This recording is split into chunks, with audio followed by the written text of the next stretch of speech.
இந்த 3 நாள் கூடுகைக்கு கருப்பொருளாக தேவ அரசின் குடிமக்கள், கிங்டம் பீப்புள் அப்படின்ற கருப்பொருளை அறிமுகப்படுத்தும்படியாக நான் இங்கே உங்கள் முன்னாடி வந்து நிற்கிறேன். தேவ அரசு இல்லைன்னா நம்ம வேதாகமத்தில் தேவ ராஜ்யம் அப்படின்னு சொல்லி வாசிக்கிறோம். ஒரு அரசு இருந்ததுன்னா, ஒரு ராஜ்யம் இருந்ததுன்னா அதற்கு ஒரு அரசர் உண்டு, அதற்கு ஒரு ராஜா உண்டு. அதனால் தேவ அரசு அப்படின்னு சொல்லும்போதே நம்முடைய ராஜ்யத்தின் அரசராக, ராஜாவாக நம்ம ஆண்டவர் இருக்கிறார் அப்படின்றது நம்ம ஞாபகத்தில் வைக்க வேண்டியது இருக்குது. நம்ம ஒரு ராஜ்யத்தின் குடிமக்கள். we are citizens of his kingdom. அவர் ராஜா, நாம் குடிமக்கள் என்றால் நமக்குள்ள ஒரு உறவு அங்கே இருக்கிறது. இதற்காக இந்த பொருளை எடுத்துக்கொள்ளணும் அப்படின்னு நம்ம யோசித்தோம் அப்படின்னா, ஆண்டவர் தம்முடைய சாயலாகவே மனிதனை படைத்தார் என்று நம்ம அறிந்திருக்கிறோம். மனிதன் பாவம் செய்ததினால் இந்த பூமியை தேவனுக்காக பண்படுத்த அமைக்கப்பட்ட அவனுடைய அதிகாரத்தை பிசாசின் கையில் கொடுத்துட்டான் அப்படின்னு சொல்லி பார்க்குறோம்.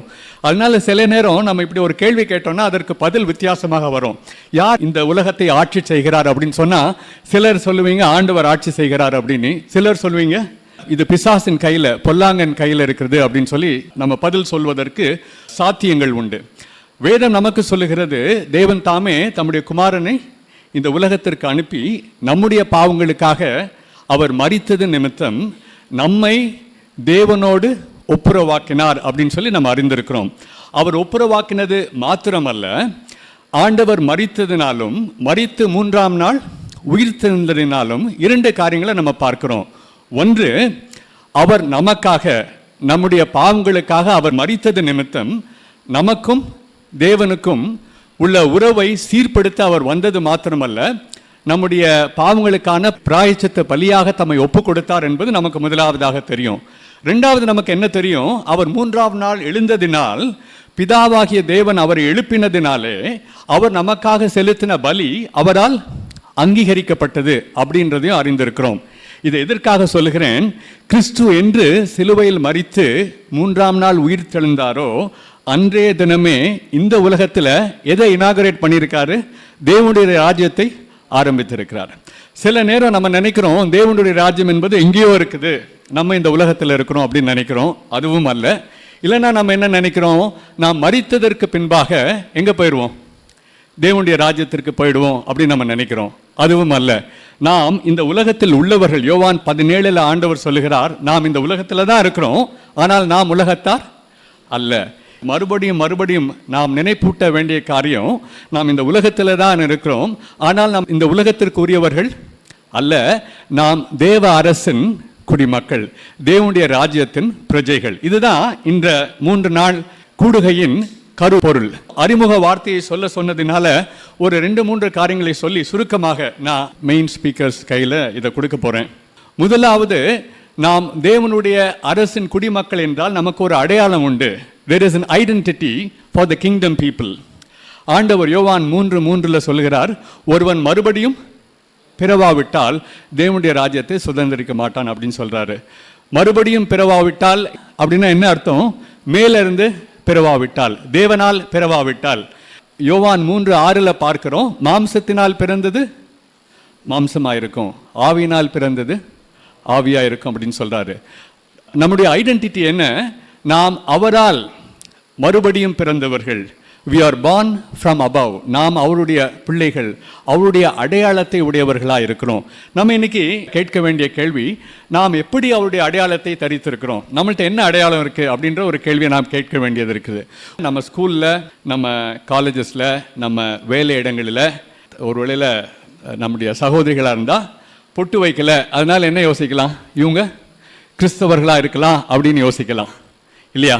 இல்லை நம்முடைய தாடியை வைத்தோ, இப்போ அது கூட சொல்ல முடியல, இல்லைன்னா நம்முடைய பேண்ட்டை வைத்தோ, இல்லை நம்ம குல்லாவை வைத்தோ, நம்ம அது இல்லாததுனால இவர்கள் கிறிஸ்தவர்களாக இருக்கலாம் என்று சொல்லலாம். இப்படி ஒரு அடையாளம் நமக்கு இருக்கலாம். ஒருவேளை நம்ம பார்த்தா இவங்க கிறிஸ்தவங்க அப்படின்னு சொல்லலாம். ஆனால் ஆண்டவர் நமக்கு கொடுத்த அடையாளம், நான் அவருடைய பிள்ளைகள், we are born from above. அந்த அடையாளத்தை நாம் வைத்திருக்கிறோமா அப்படின்ற ஒரு கேள்வி நமக்கு வருகிறது. ராஜ்யத்தின் பிள்ளைகள், கிங்டம் பீப்புள், தேவ அரசின் குடிமக்கள் என்றால் நமக்கு ஒரு அடையாளம் உண்டு. அந்த அடையாளம் நாம் அவருடைய பிள்ளைகள். அவருடைய பிள்ளைகள் என்றால் அது எப்படி தெரியும் அப்படின்றத நான் நிச்சயமாக நம்புகிறேன். இந்த 2-3 நாட்களில் நமக்கு பேசுகிறவர்கள் அதை நமக்கு சொல்லுவார்கள். நாம் தேவனுடைய பிள்ளைகள் என்ற அடையாளத்தை எப்படி வைத்திருக்கிறோம் என்பது முதல் கேள்வி. ரெண்டாவது, நம்முடைய மதிப்பீடுகள், நம்முடைய வாழ்க்கையின் தரம், நம்முடைய வாழ்வின் குணங்கள் வித்தியாசமாக இருக்க வேண்டியது இருக்கு.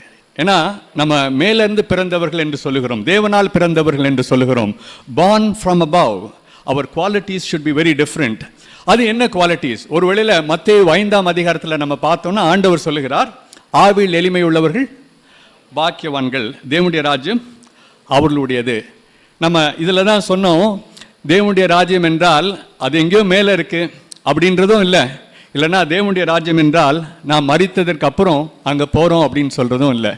சிம்பிளாக தேவனுடைய ராஜ்யம் என்று சொல்லணும் அப்படின்னா, தேவனுடைய ராஜ்யம் என்றால் அவர் ஆட்சி செய்கிறார். அவர் ஆட்சி செய்கிறது தான் அவருடைய ராஜ்யம். நம்ம சொன்னோம், ஆண்டவர் மரித்து உயிர் தெழுந்ததற்கு பின்பாக இந்த உலகத்திலே அவருடைய ராஜ்யத்தை ஆரம்பித்து வைத்து விட்டார். அப்படின்னா அவர் இங்கேயும் ஆட்சி செய்கிறார். அதுதான் தேவனுடைய ராஜ்யம்.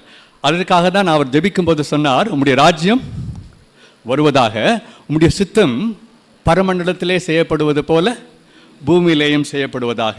இதுதான் தேவனுடைய ராஜ்யத்தின் பொருள். அப்படின்னா அவருடைய ராஜ்யம் நம்முடைய வாழ்விலே காணப்படணும் அப்படின்னு சொன்னால், அவருடைய சித்தம் பரலோகத்தில் செய்யப்படுவது போல பூமியிலும் செய்யப்படணும். அவருடைய சித்தம் பூமியிலே செய்யப்படணும் அப்படின்னு சொன்னால், இந்த உலகத்தின் மக்கள் அவருடைய சித்தத்தை செய்யலை. நம்மளை சுற்றி பார்த்தா அநியாயங்கள், அக்கிரமங்கள் இப்படி தான் பார்க்குறோம். ஆங்கிலத்தில் சொல்லுவாங்க, டாக் ஈட் டாக் வேர்ல்டு அப்படின்னுவாங்க. யாரை விழுங்கலாம், வேதத்தில் போட்டிருக்கு, பிசாசானவன் யாரை விழுங்கலாம் என்று வகை தேடி சுற்றி திரிகிறான் என்று சொல்லி, அவனுடைய பிள்ளைங்களும் எப்படி தான் இருக்காங்க, யாரை விழுங்கலாம். உங்களுக்கு நிறைய அனுபவங்கள் இருக்கலாம், வேலையில், வியாபாரங்களில் யாரை விழுங்கலாம் அப்படின்னு சொல்லி தான் பார்க்குறோம். இன்னொன்று சொல்லுவாங்க, சக்ஸஸ் ஹேஸ் மெனி ஃபாதர்ஸ் அப்படின்னுவாங்க. ஏதோ ஒன்று நல்லா நடந்துருச்சுன்னா அதுக்கு எல்லாரும் என்ன சொல்லுவாங்க, நான் தான் அதற்கு காரணம். சக்ஸஸ் ஹேஸ் மெனி ஃபாதர்ஸ் அப்படின்னுவாங்க. ஏதோ ஒன்று தப்பு நடந்துருச்சுன்னா அதுக்கு ஒரு பலிக்கடா வேணும், ஸ்கேப் கோட். இதுதான் இந்த உலகத்தின் தராதரம். ஆனால் ஆண்டவர் சொல்லுகிறார், ஆவியில் எளிமை உள்ளவர்கள் பாக்கியவான்கள், தேவனுடைய ராஜ்யம் அவர்களுடையது.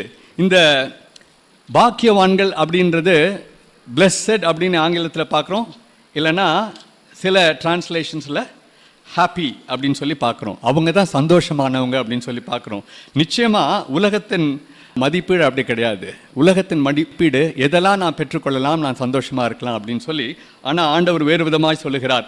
நீங்கள் சிந்திக்கும்படியாய் நான் ஒரு வசனத்தை சொல்லணும்னு ஆசைப்படுறேன். மத்தேயு 5ஆம் அதிகாரம் 5ஆம் வசனம் உங்களுக்கு தெரிந்த வசனம் தான். சாந்த குணமுள்ளவர்கள் பாக்கியவான்கள், அவர்கள் பூமியை சுதந்தரித்துக் கொள்வார்கள். சாந்த குணமுள்ளவர்கள் பூமியை சுதந்தரித்து கொள்ள முடியுமா, கொள்கிறாங்களா அப்படின்னு நீங்கள் ஒரு கேள்வி கேட்டு பாருங்கள். சில நேரம் நம்ம வேதத்தை மனப்பாடமாக மனசில் வச்சுருவோம், ஆனால் அதை நம்ம முழுசாக மனசில் எடுத்துக்கொள்ளவும் மாட்டோம். அது வேதத்தில் இருக்குது, இது வாழ்க்கை அப்படின்னு சொல்லி. ஆனால் ஆண்டவர் நமக்கு அப்படி சொல்லி தரல. சாந்த குணமுள்ளவர்கள் பாக்கியவான்கள், அவர்கள் பூமியை சுதந்தரித்து கொள்வார்கள் அப்படின்னா அது உண்மையிலும் நடக்குதா?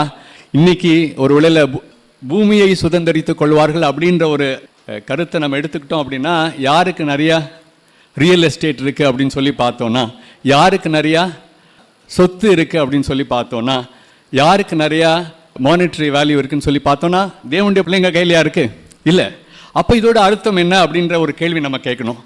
ஆனால் இதை நம்ம திருப்பி போட்டுட்டோன்னா, பூமியை சுதந்திரிக்கணும் நம்ம அப்படின்னு சொல்லி நம்ம ஆரம்பிச்சிட்டோம் அப்படின்னு சொன்னால், நம்ம எதை மறந்துட்டோம்? நம்ம தேவ அரசின் குடிமக்கள் என்பதை மறந்துட்டோம். நிச்சயமாக தெளிவான கருத்துக்களும் போதனைகளும் வரப்போகிறது. அதனால் நான் இதை மட்டும் ஒரு கேள்வியாகவே வைத்து விடுகிறேன். சாந்த குணமுள்ளவர்கள் பாக்கியவான்கள், அவர்கள் பூமியை சுதந்திரிப்பார்கள். அவங்க பூமியை சுதந்திரிக்கிறதா நம்ம பார்க்கலையே அப்படின்றது என்னுடைய கேள்வி. ஆனால் நிச்சயமாக தேவனுடைய அரசின் குடிமக்கள் எப்படி தான் இருக்கணுமா?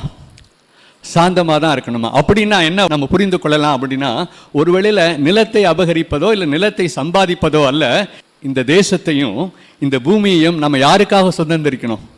நம்ம தேவனுக்காய் சுதந்திரிக்கணும். நாம் இந்த உலகத்தை பார்க்கிற பார்வை வேறு, நாம் வாழ்கிற வாழ்க்கை வேறு. இந்த மத்தேயு 5ஆம் அதிகாரத்திலிருந்து தொடர்ச்சியாக அதை சர்மன் ஆன் த மவுண்ட், மலை பிரசங்கம் என்று சொல்லுகிறோம். அதை காந்தி கூட ரொம்ப அதிகமாக சொன்னார் என்று சொல்லி நம்ம கேள்விப்பட்டிருக்கிறோம். ஆனால் நம்ம புரிந்து கொள்ள வேண்டியது, இப்படி செய்யணும்னு ஆண்டவர் சொல்லலை. நாம் தேவனுடைய அரசின் குடிமக்களாக இருந்தால் இப்படி இருப்போம், we will be like this அப்படின்றது தான் ஆண்டவர் சொல்றாரு. இப்படி செய்யுங்கன்னு சொல்லலை. ஏன்னா நாம் அவருடைய சாயலை பெற்றவர்களானால், நாம் அவருடைய அரசின் குடிமக்களானால் இந்த தகுதிகளை பெற்றிருப்போம், இந்த குணநலங்களை பெற்றிருப்போம். இது நம்முடைய வாழ்க்கையின் அடையாளமாக இருக்கும் என்று பார்க்கிறோம். அவர் அரசர், அந்த அரசின் குடிமக்கள் நாம். ஒரு உறவு இருக்கு, அது ஒரு பிரஜையின் உறவு. நாம் அவருக்கு கீழ்ப்படிய அழைக்கப்பட்டவர்கள் என்று சொல்லி நிச்சயமா அந்த தலைப்பில் பார்க்கிறோம். நமக்கு என்று ஒரு அடையாளம் உண்டு, நாம் மேலிருந்து பிறந்தவர்கள், அவரால் பிறந்தவர்கள் என்று பார்த்தோம். நமக்கு என்று சில குணநலங்கள் உண்டு என்று வேதம் சொல்லுகிறது.